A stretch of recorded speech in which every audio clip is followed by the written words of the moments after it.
Hello beautiful people, it's so nice to see you all again. Today's video is kind of special because it's a Q&A. And I had people on Instagram ask me questions and I will be answering them all for you today.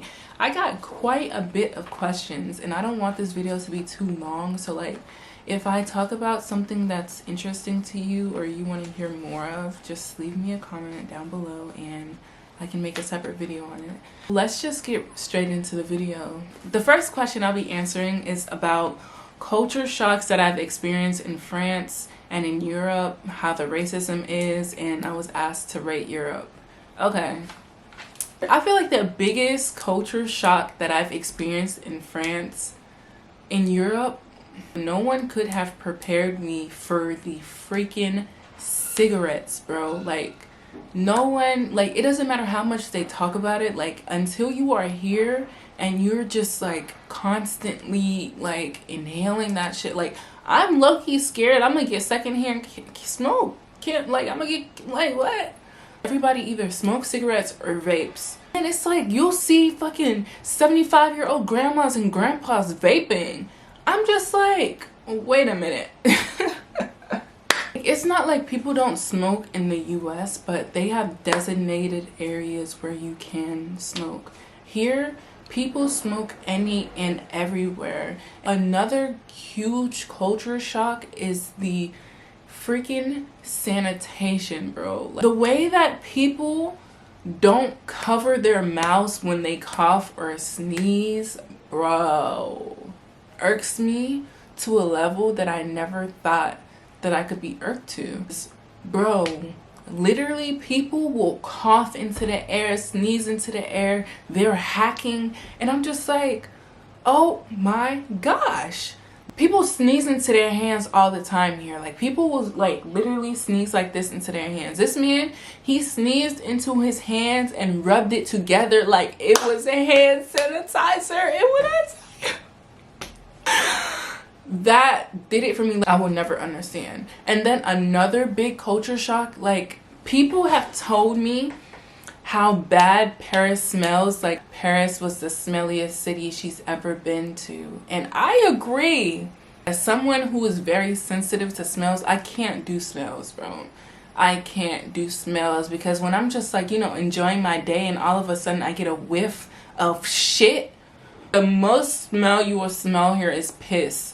It's just piss everywhere. It smells pissy. Like, no one could have prepared me. The men, bro, I thought American men were bad, but French men,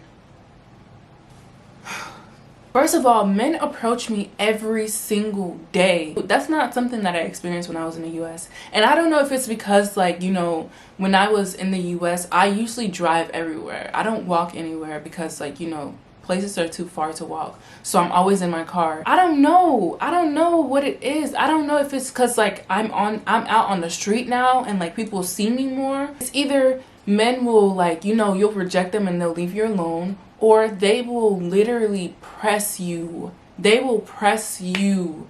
They will press you. There was this one day, like, I got stopped by so many men that day and they were just pressing me so bad. And I'm just like, is it the outfit? Like, is it what I promise I won't wear this shit out. I promise I won't wear it no more. That was the same day this man followed me into a store and I didn't even know. Like, usually I keep my head on a swivel because, one, I'm not trying to get robbed, and two, it's just mandatory. Like, you always got to know what's going on around you, who's around you. But this day I was on the phone with my sister, so I wasn't really paying attention. Like, you know, I went to the restaurant that he was working at. The restaurant, I went to the restaurant to eat, and he had asked me for my Instagram. I was like, like, I don't know. I just gave it to him because I was just like, whatever, like, I'm not gonna have to see you no more. So when I was finished eating, like, I guess he had got off while I was eating and he had changed clothes, so I didn't know that it was the same guy. But I walked outside. He was waiting outside of the restaurant for me, and he said my name. I didn't even know it was him. So I'm like, how the fuck did this, like, how does this random man know my name? But it was because he had followed me on Instagram. He said my name. I like kind of like, you know, waved him off because I was like, oh, I'm on the phone. So I'm walking on the phone. I walked down the block to go to this thrift store because I was shopping that day. And literally, I get in the thrift store. I get to the back of the store before, like, you know, I turn around and I see this man has followed me into the store. And I was literally terrified. I was like, there's no way this man followed me down the block and into this store right now. And I had no clue. So I was like, okay, let me get off the phone with my sister right now so I can handle this, because, like, I gotta handle this, because there's no way you just followed me into the fucking store. You gotta press them for real, because it's just like, why would you follow me into the store? You asked me for something, I told you no. Why are you still bugging me? He just kept asking me why. I'm like, yo, you just have to be assertive. Like, you can't show any fear, because they will feed on that vulnerability. You have to be assertive in what you're saying, and thank God that none of them have gotten violent. I was asked about like safety and like if I felt safe like walking alone in the streets. I feel so safe like walking in the streets in Europe. You see women here walking alone at night, and it's just a thing. Like, they just walk by themselves. And some of them to the point where they're just like, you know, in their phone, like texting, walking, not paying attention. I'm just like, okay, honey, it's not that safe. It's not that safe. You should always, like, you know, be aware of like where you're going. Like, someone could come behind you and snatch you up. I always keep my safety tools on me. So yeah, I definitely say so. I feel safe here. Like, I never feel unsafe walking the streets by myself. Like, even when like men try me, I know self-defense, and like I said, I keep my safety tools just in case a nigga fuck around. He will find out. Okay, rate Europe. Okay. I give it a smooth 7.5. I like the food here. The food is amazing. I love the food in France, in London. Bro, the food in Prague that I had, bro, I will go back to Prague specifically for that food. I wouldn't go back to Prague, but if I had to, I would go back for the food. People say like Parisians are rude as fuck. I feel like when you go outside of Paris, yes, especially if you don't speak French, yes. I don't know, like, so many Parisians have been so nice to me, like very kind. Like, yesterday I was walking to the train station and this woman like saw me and like smiled like Americans do. I'm just like, wait, like, am I in the South right now? I mean, some Parisians can be rude. Some people, like London, what do they call them? Londoners, English people, they're rude. They're very rude. Many people would like see you and ask you if you need help like carrying your cart down the stairs to the metro. People have been very kind, which is kind of odd because, you know, the stereotypes of French people, but I don't know, maybe it's just me. I give Europe a smooth 7.5. It's cool. Like, I'll definitely come back and visit more Western European cities and countries rather than Eastern, because the racism do get a little crazy there. Rating the racism, okay, let's talk about it. I did a lot of research before coming here because like I wanted to know how my experience specifically as a black dark-skinned woman would be here, because the way that American racism differs from European racism,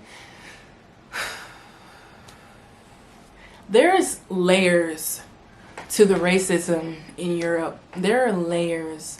Nationality is such a heavy factor on the racism. It's just, it's more complex than American racism, because American racism is based on race specifically, like how dark your skin is. While European racism, yes, we have that how dark your skin is, but also what country are you from?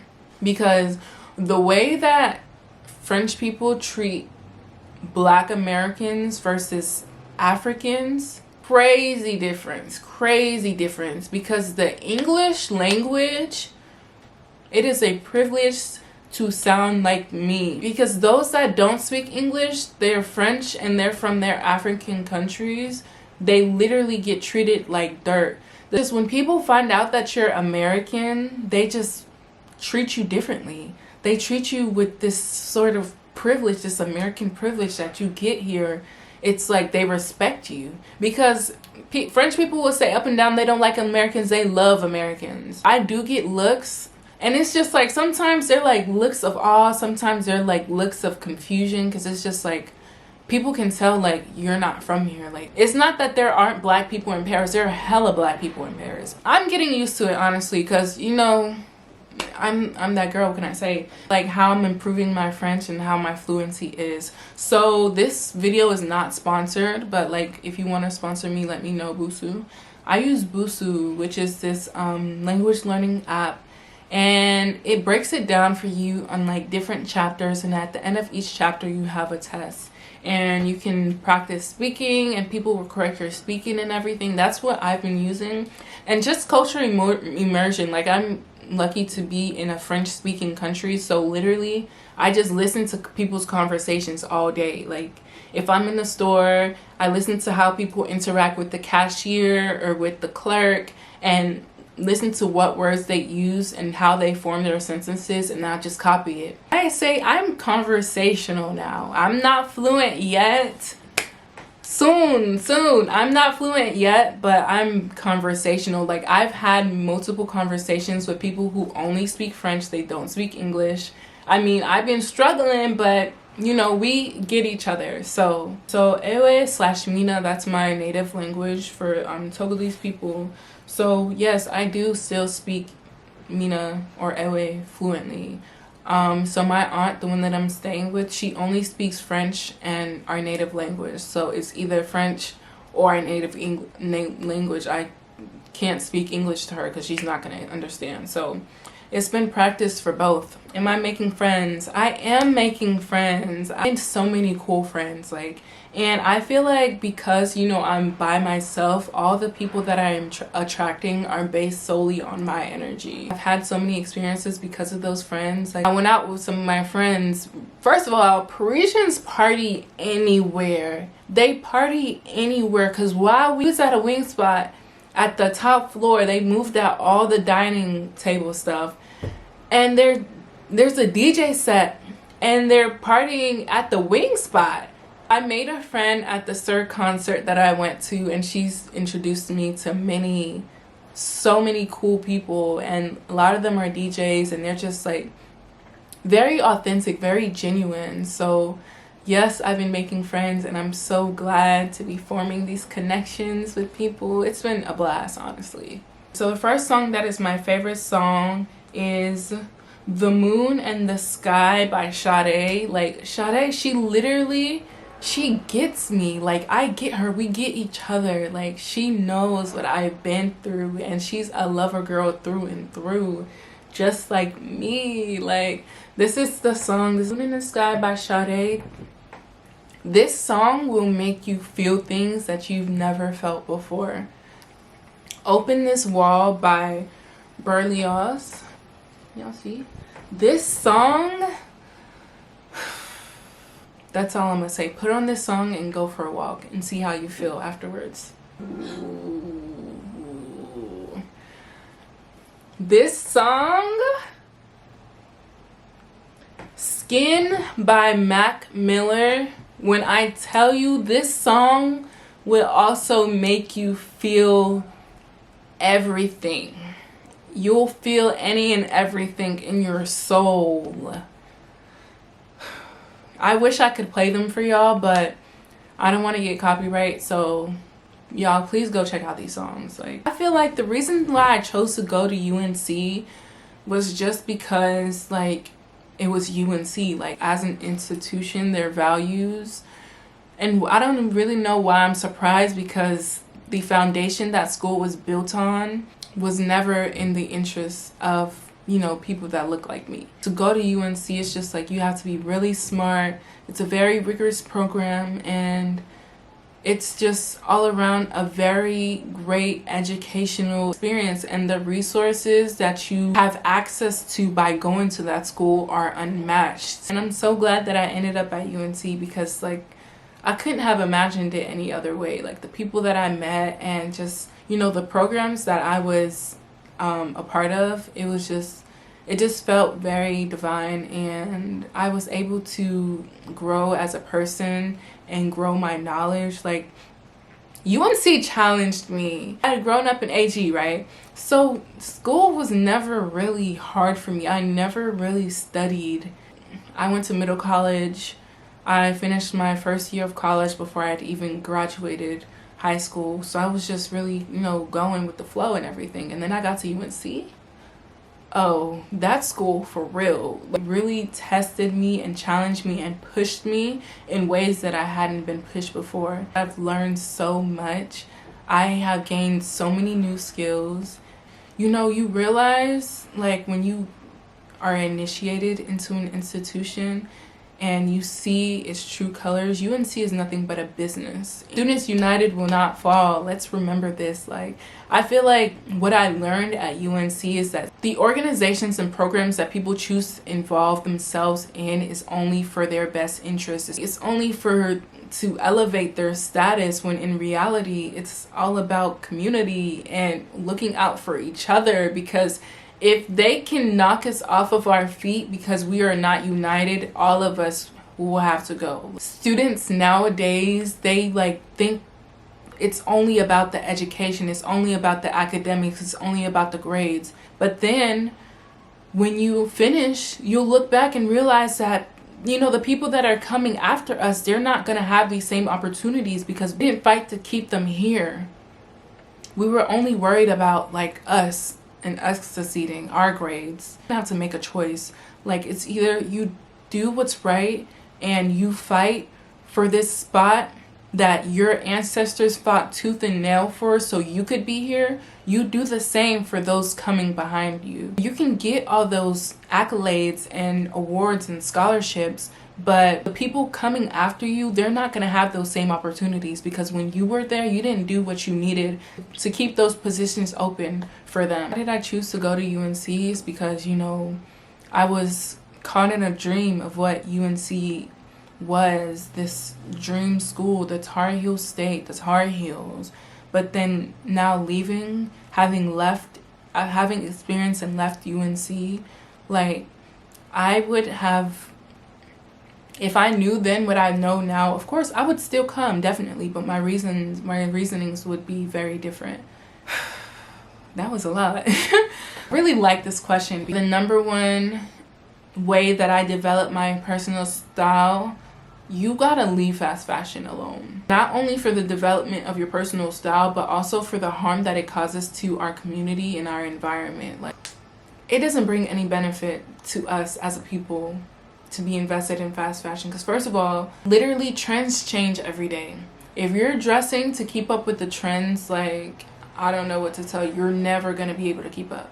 And it's not ethical. Like, there are literally people that are being exploited for their labor making your clothes. There are children being exploited for their labor making your clothes. And it's just like, for what?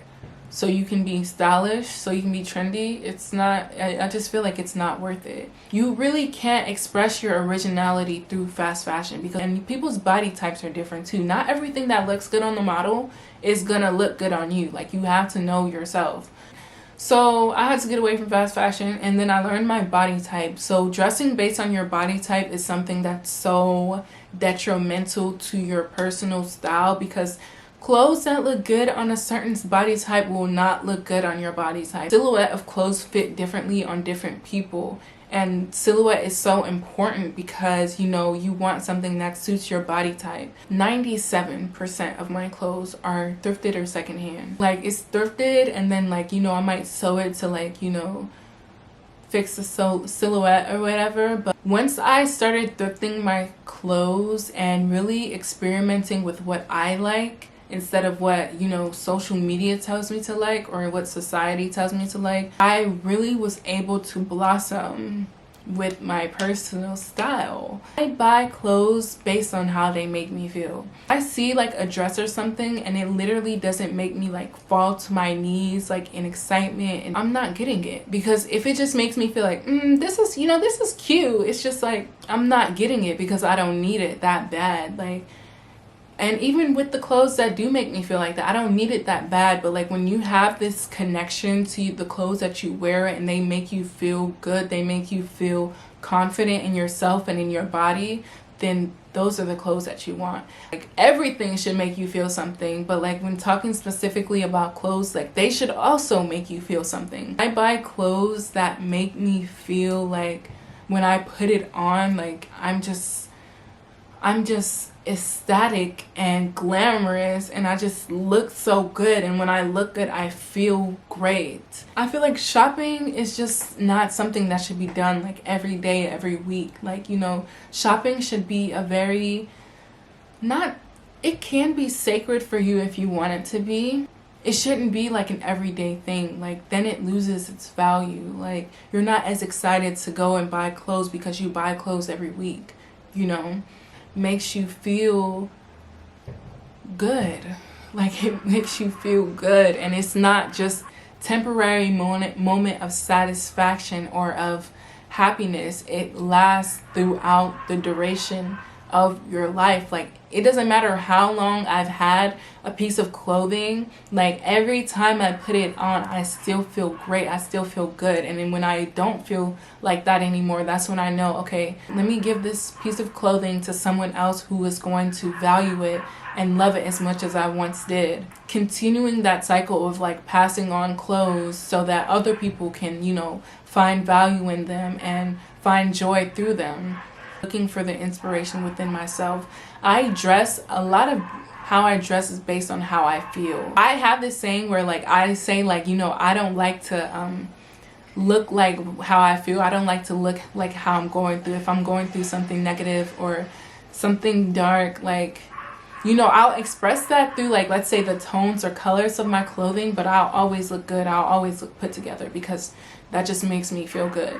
Wear what you like. Wear what makes you feel good. Wear what looks good on you. I never ask people opinions on my outfit, like, cause I don't care. Like, it's my outfit. I don't care if you like it or not. I love it and it makes me feel good, so I'm going to wear it. Knowing your undertone too is a very important thing when it comes to styling clothes. Okay. I'd say one thing would be this white, but I'm not going to go get it, but like I'll put pictures on the screen so y'all can see this white button down like sheer flowy top that I thrifted while I was in LA.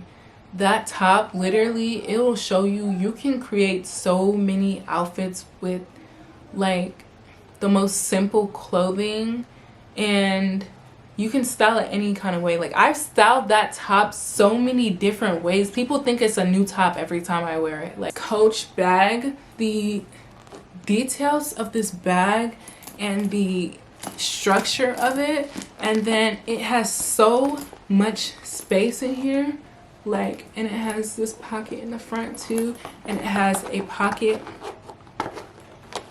in the back. Like this bag, this is my mom's bag. Like it's not too big, but it's not too small, and it can hold so much, and it's just, I just love it. It's so beautiful. It's such a beautiful bag, and it's such great quality. She already knows she's not getting it back. She's just gonna have to buy another one.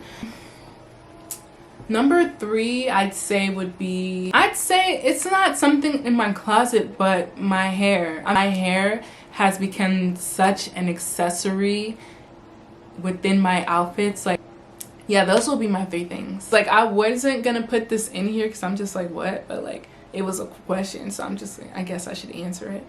How did you get so amazing, and is it hard to maintain being so awesome? So thank you so much for the compliment. I really appreciate it. Defied all odds, honestly. And I've just learned to live within my authenticity and not care what people say about me and express myself. And is it hard maintaining being awesome? It actually is. I have these self-limiting beliefs in my head all the time that are telling me that I'm not good enough or that I don't know what I'm talking about. So it's hard, you know, fighting against them, fighting through to remain in my authenticity. But thank you so much for the compliment. I really appreciate it. How did I get into doing hair? I grew up perming my hair. Like, my mom permed my hair since we was like 5 or 6. Up until I was 11, I was perming my hair. I was very tender-headed, like real bad. Like, every time I would sit to get my hair done, like, I'm sobbing, crying in pain, everything. You know, I grew up on the west side of Charlotte. I went to Walter G. Byers. I don't know if anybody know, but like, I'm not gonna say all the girls, but like most of the girls, like, you had a fresh perm. If you was a black girl growing up during that time, you had a fresh perm every 2 weeks.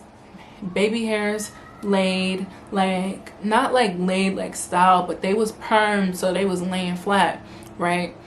I didn't stay with a fresh perm, but I stayed with a perm. I got to middle school, it just got to a point where I was like, you know, it was my mom's effect, and then like, you know, just me internally. And I think this was like the beginning of the natural hair movement. It was 2012, 2013, 2014 area. So I was really thinking to myself, I'm like, yo, like, I can't keep perming my hair. I mean, technically I could, but like, I just know that that's not something that I wanted for myself, to keep perming my hair. I was like, yo, like, you know, you're gonna have to love yourself, like, one of these days. Like, you're gonna have to love and accept the hair that grows out of your hair naturally as it is, without any modifications. Winter break comes and I did the big chop. It was really hard, like, learning to accept my natural hair, especially at a time where people were still perming their hair and people were like, you know, flat iron their hair. They had their hair done and everything. Like, me, because I was still tender-headed, whenever my sister would go and get her hair done, I wouldn't get my hair done because I just didn't want anyone to touch my hair because it hurt so bad. So like, whenever we come back to school, people were like, you need your hair done. Like, why didn't you get your hair done? You know, my sister had her hair done. She went and got her braids or whatever, but I didn't, because that shit would hurt. And I really didn't want to put myself through that pain. But then I got this backlash from other people outside of me just telling me that I needed my hair done. Like, as if my natural hair wasn't enough as it was. I really had no choice but to learn how to do my own hair, because, you know, I wasn't going to be perming it anymore. I really didn't like anyone else touching my hair because it just really hurt so bad. And my mom wasn't doing my hair. It was rarely people on YouTube at that time with my hair texture that were making YouTube videos about how to take care of your hair. So it really was just me. I had to learn how to do my own hair because no one was there to show me, or no one was there to guide me. Eventually, you know, I started braiding my own hair and trying out natural hairstyles and just really growing into the art. So how I decided that I wanted to start my lock journey, whew. This is a whole nother layer to the natural hair journey. I started my locks freshman year of college. With me accepting my natural hair and everything, I had not truly fully accepted it though. I was doing twist outs, I was stretching my hair, doing braid outs and everything. I rarely wore my hair in this natural shrunken state. Okay, like, we get it, you know, you're loving your natural hair, you're doing it or whatever, but you're not loving it as it is. You're doing all this manipulation to your hair to make it look some type of way. I was like that conscious natural that I was always checking somewhere in some mirror to see how my hair looked, because I just felt like it needed to look perfect. But natural hair isn't perfect. It's perfect with this imperfections. Me locking my hair was just another layer to my acceptance of my natural hair. I had been thinking about getting locks for like, I think a year at this point, but I just like was just like, so I was worried about, you know, how they would look. My boyfriend at the time, he really like aided in me just like, you know, going ahead with the journey, because I was like, should I just get like braids one more time before I lock them? He was like, no, just go ahead, just go ahead. I went ahead, I locked my hair. To this day, like, locking my hair was one of the best decisions that I've ever made. And you know, everyone says that because it's true. Surrendering to your natural state and loving and accepting yourself no matter what, that is the ultimate power, bro. It was hard, of course. Like those first 2 months, when I tell you I almost combed my locks out because I just felt so ugly and I didn't like how I looked. But once I moved past that and started to really bask in my natural beauty, such a liberating experience for me because I loved how I looked. I loved how I looked just as I was, without any enhancements, without stretching my hair, without a retwist, like just me. That was really the reason. Grow to love myself as I was. My hair is an extension of myself and I truly love and adore it. It's just taught me so much about myself, and watching my locks grow as I continue to grow and seeing what stages my locks were at and what stage I was at as a person, it's the ultimate time capsule. Patience and respect for the journey, because it is a journey. It's not somewhere that you just get overnight. You have to grow into this. Once I started doing my own hair and like people started recognizing and they found out that I did it, they started, you know, asking for my services. I'm like, wait, like I'm not no hairstylist or nothing. I don't do other people's hair. But then I was like, you know, why not? Like, why couldn't I do other people's hair?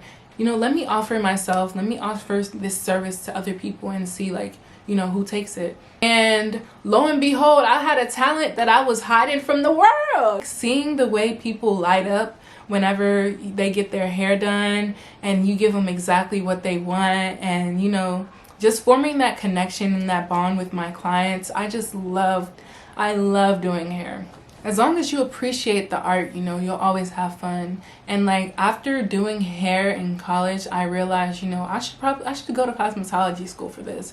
And I really wanted to learn how to properly care for natural hair. With cosmetology, I realized, you know, being in Paris now, I realized I don't want to go to cosmetology school yet. I don't want to go to school yet. So I've, you know, put a hold on that while I do what I want to do right now. I love like bonding with clients, and like the fact that people allow me to touch their crowns and do my thing and create art is just, I'm so grateful for that experience and opportunity. I do have some goals for the end of the year, but I'd say my favorite one right now would be to reach 100 subscribers by the end of the year.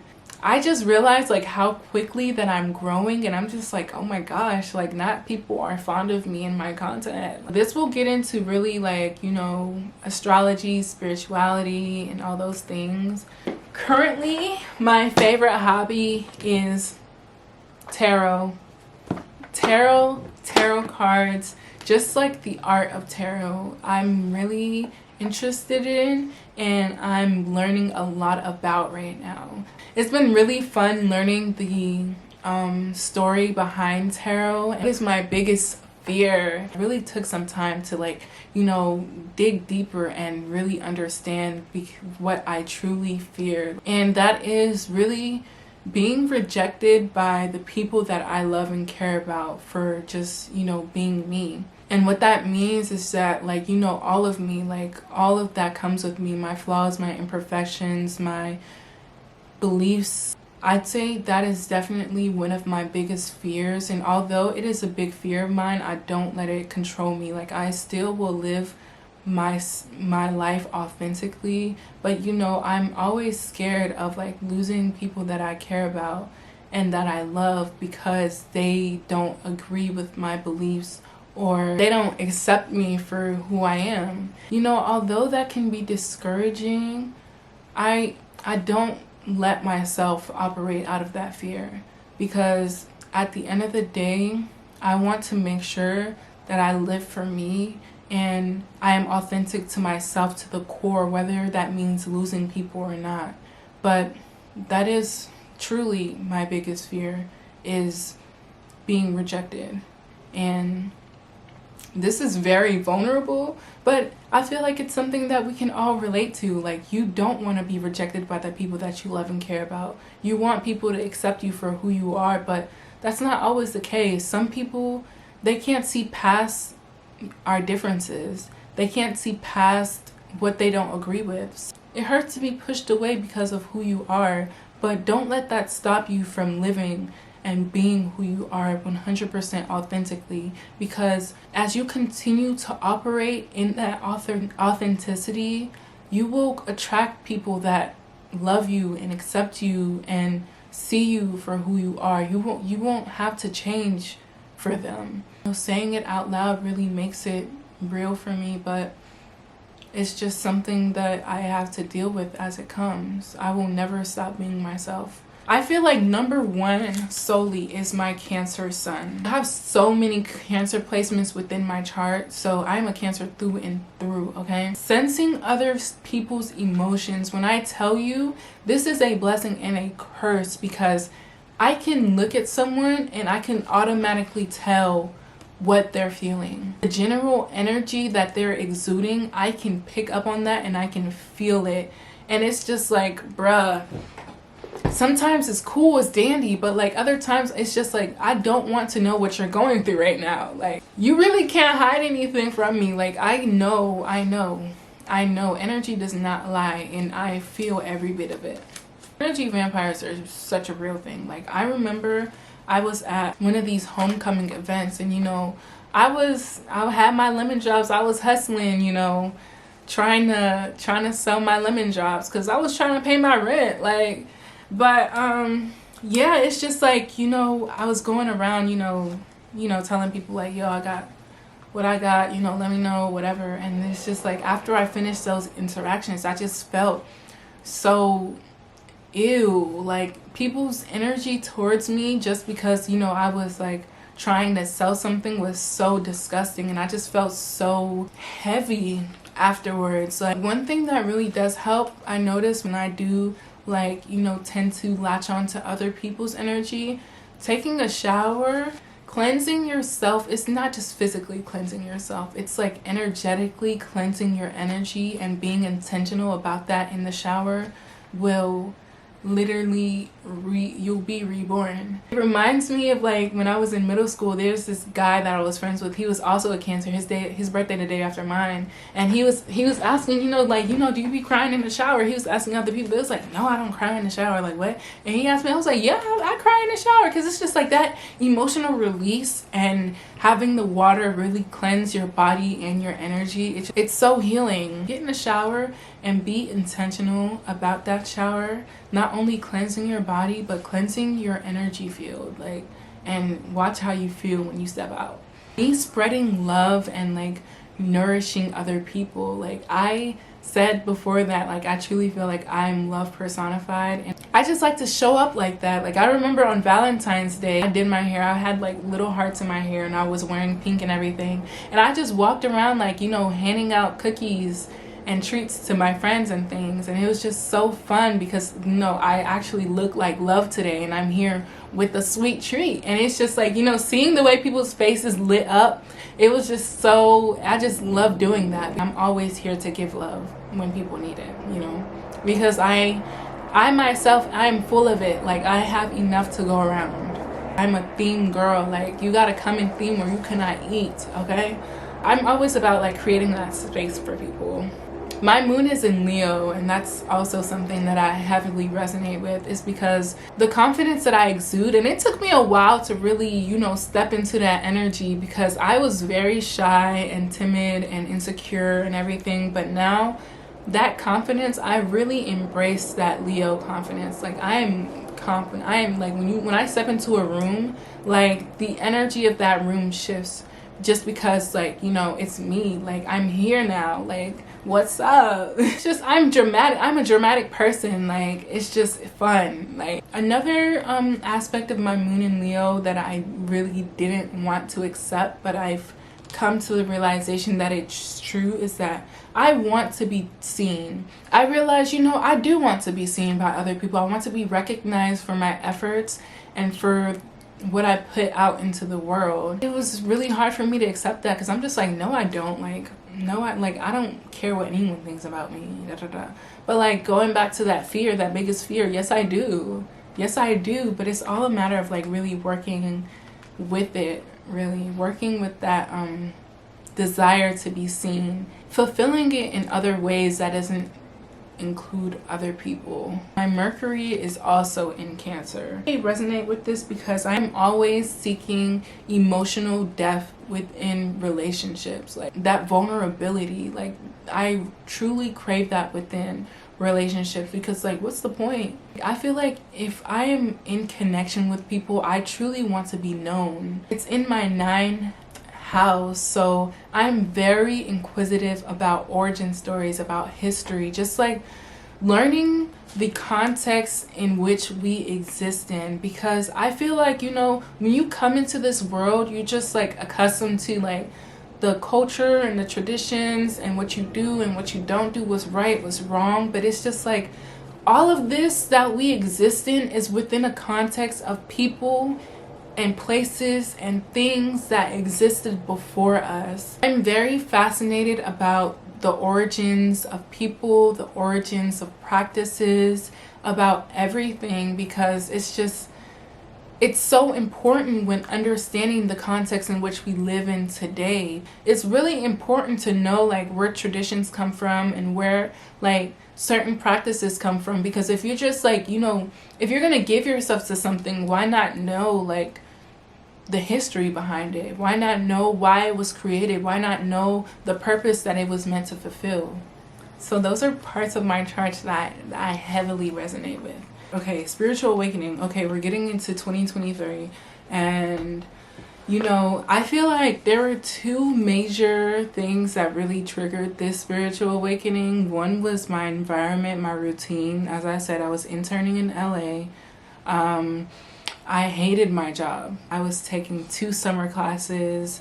It was terrible. And then the second was the relationship that I was in ended during that time as well. Already not doing well. Like I had a sense that, you know, I was going to have to get out of this relationship because my life, my job was already shitty. So why would the person that I choose to be in my life be like making me feel shitty as well?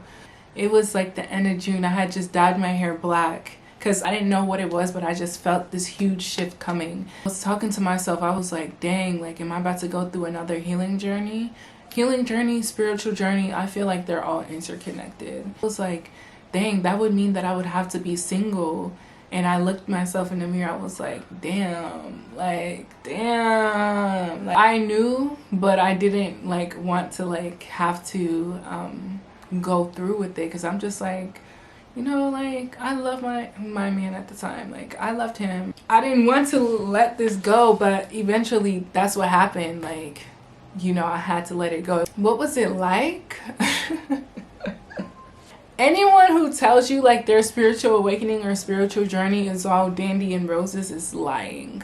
It can be, you know, at times, but it's like rejection of self, basically, like of everything you ever knew and thought you knew and held close to you. It's all being like shaken up. A mess is what it is. A mess. Like everything you thought you knew, you don't know. Everything you thought you had, you don't have. It really teaches you detachment, because your life can look one way and then you're going through this and it just all comes crumbling in front of you. Like, I was in shambles when that relationship ended, because I feel like I had started to really pour more into the relationship than I was pouring into myself.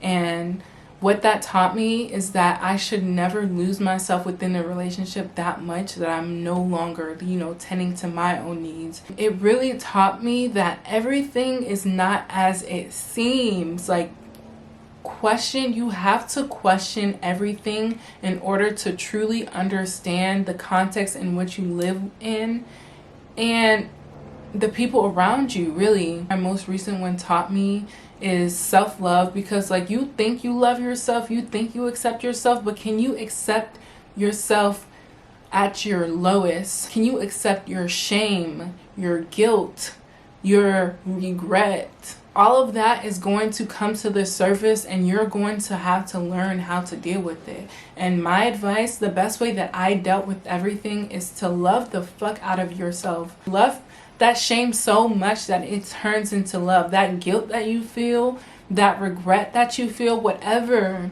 you can't shame yourself into evolution. You can't pity yourself into evolution. It's only love that will do that. Because, you know, I've done some things in life that I'm not proud of, that, you know, I wish I could go back and change, but you can't. You can't. All you can do is accept and move forward, and that's really something that I had to learn. And I thought that I was cool with detachment, but then when my relationship was taken away from me, I was when I tell you I was down bad. I didn't realize how much of myself that I had actually attached to this relationship. Realizing that you are the most permanent thing that you have in your life. Like, all of this can be gone in the blink of an eye, and you have to be okay with that. Because I truly learned that nothing and no one is ours to keep, only an experience. None of this is ours to keep. None of it. This past year has really gotten me to really question my faith.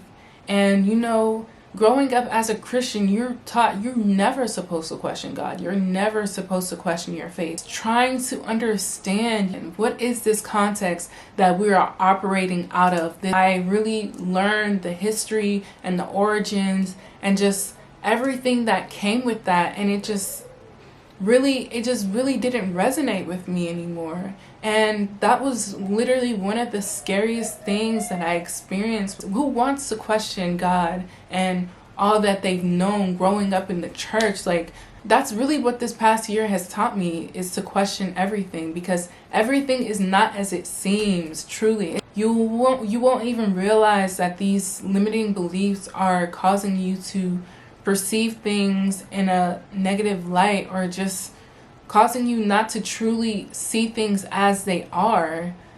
So once that veil really lifted from my eyes and I saw things as they are, I was just like, yeah, like, this ain't it. Like, I really wanted to ground myself in my faith, and it wasn't Christianity anymore. And I found resonance within my spirituality, and it's just something that makes sense to me. It's just something that I hold near and dear to my heart, because it's familiar to me. It's familiar to my soul. It makes sense to me. You know, it was really hard accepting that, because, you know, it's just like growing up in the church. If you know, especially as an African, that can be a whole nother video, but just especially as an African, you're taught this is how you do it, this is what we do, this is how we do it. You don't question, you don't go back on it. Like, that's that. So when I began to come to these realizations, I was scared, I was fearful, but I didn't let that fear dictate me in going in the direction that I wanted to go in. And learning all these things and really taking agency in how I choose to practice my faith. That's really what this past year has been teaching me. And I'm grateful, and I'm growing every day, and I'm learning every day. And it's just like, I don't feel confined to one space or one title or one label. Like, I feel like I can take what resonates with my soul, with my spirit, and leave whatever doesn't. That's how I've been operating. And, I can get more into spirituality, especially my experience. Like, if that's something you want to hear, just leave me a comment down below. But we're going to get into the last question, because this video is so long. Oh my goodness, this is such a good question. Stay true to yourself and operate out of your authenticity. Like, that is truly the biggest life lesson, because it's applicable to any and every topic you can talk about. Being yourself and doing what you feel is best for you, and making your own decisions and doing that wholeheartedly, it's so overlooked. Because we come into this world, we think we're supposed to be these types of people and do these things and work hard and blah blah blah, when in reality you're just here for expression, self-expression, authentically, 100%. No matter how much I am scared of being rejected, to really lean into that vulnerability and have other people see you. Because I tell myself all the time, I didn't come here to be accepted. I didn't. you know, I would love to be accepted. I would love to be loved by other people and to be liked by other people, but that's not my purpose here. I am here solely for self-expression, to be myself wholeheartedly and let that shine however it does. That is definitely one of the biggest life lessons that I have learned in my 22 years of age. If you watch until the end, I love you so bad. Thank you all for watching. I really hope you enjoyed this video. I really enjoyed making it. It caused me to really dig deeper. So thank you all for the questions. And until we meet again, peace and love to you all. Bye.